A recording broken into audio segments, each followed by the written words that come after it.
वह लोग जिनके पास राशन कार्ड नहीं था, सरकार ने उनको मुफ्त में सूखा हुआ राशन कार्ड दिया। 40,54,000 परिवार को सूखा अनाज दिया गया जिनके पास राशन कार्ड नहीं थे। जिसके पास राशन कार्ड था उनको 2 महीने का अनाज दिया गया। जिनके पास राशन कार्ड नहीं थे बाद में उनको जोड़ा गया कि नहीं, राशन कार्ड वालों का खत्म हो जा रहा है।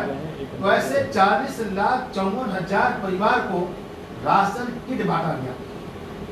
जो लोग खाना नहीं बना पाते, रेहड़ी वाले, ठेला वाले, जो रोड पर थे, ऐसे लोगों के लिए आपने प्रयास किया, कानपुर ने प्रयास किया, लोगों ने प्रयास किया, सरकार ने प्रयास किया। ऐसे 4,32,000 खाने का पैकेट बांटा गया। पीएम केयर में लाखों समान जनता ने योगदान किया था। मैं कह सकता हूँ पूरे भारत में मोदी योगी जी के कारण से पूरे प्रदेश में कोई आदमी भूखा नहीं था। सभी के पास पर्याप्त संख्या में सूखा अनाज पहुंचा, खाने का सामान पहुंचा। सबको लाने के लिए गाड़ी दिया गया, ट्रेन दिया गया, बस दिया गया। जो बच्चे हमारे बाहर कहीं फंसे थे, पढ़ने गए थे, उनको लाया गया।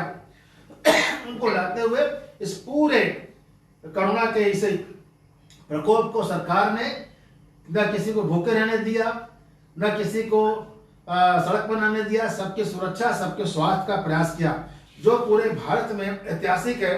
पूरे भारत के लोग इसको लेकर के भारत की प्रशंसा कर रहे हैं। मेरे मित्रों, आरोग्य सेतु ऐप की बात करना चाहूंगा।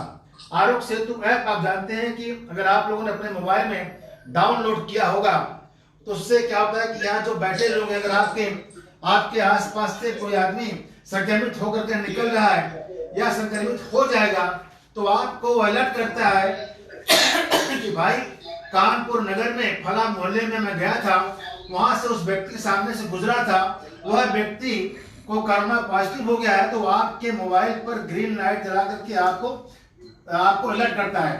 तो मेरा आग्रह है कि पूरे भारत में अगर 130 करोड़ व्यक्ति इसको अगर आरोग्य सेतु को डाउनलोड कर लेते हैं तो फ्री होकर काम करेंगे। उनके पास जो आदमी आ रहा है, पता है कि कोरोना हमको नहीं है, हम सबसे डर के नहीं रहेंगे, जिसको होगा हमें अलर्ट करेगा। यह भी माननीय मोदी जी का एक ऐतिहासिक सॉफ्टवेयर डेवलप किया, ऐप बनाया था। मेरा आपसे आग्रह है कि अगर हम सब उसको उतार लेते हैं, डाउनलोड कर लेते हैं और मेरे जेब में रहेगा, तब निश्चित तौर पर हम बड़े फ्रीडम से हम अपना काम कर सकते हैं। आज देश में आवश्यकता है आर्थिक योद्धा की। तमाम हमारे सीए बैठे हुए हैं, इनसे मैं बताना चाहूंगा कि अब देश में अभी कोरोना का प्रकोप रहेगा, लेकिन कोरोना का प्रकोप के साथ साथ हमें जीना पड़ेगा, हमें काम करना पड़ेगा। सभी को घर में रखा गया साल भर के लिए संभव नहीं है। हर व्यक्ति की आर्थिक, हर समाज की, संगठन की, कंपनी की, सभी को चाहिए आर्थिक विकास। और आर्थिक गति करने के लिए सरकार ने इस कोरोना में ढील देना शुरू किया है। लेकिन साथ साथ हमें अब आर्थिक महायोद्धा की तैयारी करना है। आर्थिक महायोद्धा वह लोग हैं जो भारत को स्वावलंबन बनाने के लिए यहाँ लोगों को रोजगार में, कारोबार में आर्थिक रूप से समृद्ध बनाएंगे भारत को। और अपने को बनाएंगे तो 50 लोगों को नौकरी देंगे, अपने को बनाएंगे सरकार को रेवेन्यू मिलता है। हम विदेश की चीजों को कम अपनावें, हम स्वदेशी अपनाते हुए हम इनको बाजार दें। जब इनके उत्पादन को बाजार मिलेगा तो सब देश की आर्थिक गतिविधि तेज होगी। और इस कारण से मैं कहना चाहता हूं, कानपुर एक महानगर है, उद्योग का क्षेत्र है।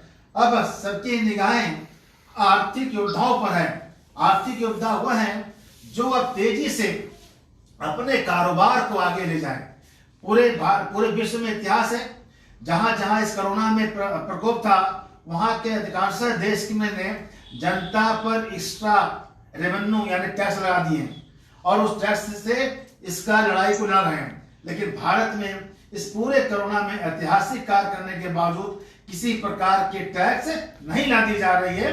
सरकार अपने स्तर से रोजगार बढ़ा करके सरकार दे रही, उल्टे माननीय मोदी जी ने 170 करोड़ रुपए का सरकार ने दिया, फंड में दिया, और उसमें एमएसएमई के लिए 20 करोड़ रुपए दिया। इस 20 करोड़ से या सरकार के अनुसार से निश्चित तौर पर भारत आर्थिक दृष्टि से बहुत तेजी से आगे बढ़ेगा। और जब भारत आगे बढ़ेगा तभी देश में हमारी अर्थव्यवस्था ठीक होगी, देश की अर्थव्यवस्था के कारण से हमारे पास जो इस कोरोना की लड़ाई में प्रभावित लोग थे उनको जल्दी से निदान मिलेगा। जो मजदूर अपने घर घर पहुंच गए हैं उन मजदूरों को सरकार ने निःशुल्क यहाँ ले आई थी। साथ ही साथ उनको स्किल में फिल्टर किया जा रहा है कौन सा मजदूर क्या काम कर रहा था। किसी के पास अलग बोर्ड होगा, किसी के पास अलग बोर्ड होगा। उनके बोर्डों को चिन्हित करते हुए सरकार अब उनसे यह कर रही है कि आप एमएसएमई में जो आपके पास स्किल है आप उस स्किल को अपने रोजगार में तब्दील करो। और आप तब्दील करने के लिए सरकार उनको एमएसएमई के माध्यम से आर्थिक सपोर्ट कर रही है। आर्थिक सपोर्ट के बाद यह लोग अपने घर में अपने गांव में ही अपना कारोबार कर सके, पूरे गांव को पूरे शहर को आर्थिक रूप से विकास कर सके, सरकार का प्रयास है। भाइयों, आप सबको मैं साधुवाद देता हूँ, धन्यवाद देता हूँ कि आप लोगों ने इस संकल्प में इस पूरे युद्ध में आप साथ थे। माननीय मोदी जी, माननीय योगी जी की सरकार ने जो कार्य कर रही है वह पूरे विश्व में ऐतिहासिक है। आज मोदी जी जिसको आपने 2019 में सेकेंड मोदी के कार्यकाल में भूमिका निभाया था, आज आपको एहसास हो रहा कि हम सब लोग जिस पार्टी के लिए काम करते हैं वह पार्टी राष्ट्र के लिए करती है, राष्ट्र को उठाने का काम करती है। आज देश के आजाद देश में अगर कोई राष्ट्रवादी राष्ट्र के लिए काम कर रहा है तो वह भाजपा को, मोदी को देखे और उसको एहसास होगा कि यार मैंने तो कमल के फूल के लिए काम किया था, मैं तो राष्ट्र के लिए काम करता हूँ, मेरे काम से ही आज राष्ट्र का उत्थान हो रहा है। मैं एक राष्ट्र के राष्ट्रभक्त हूँ। आप सभी राष्ट्रभक्तों को ढेर सारा मैं अभिनंदन करता हूँ, वंदन करता हूँ और धन्यवाद देता हूँ कि आपने मोदी सरकार में लगातार भूमिका निभा रहे हैं। नरेंद्र मोदी जिंदाबाद, जिंदाबाद।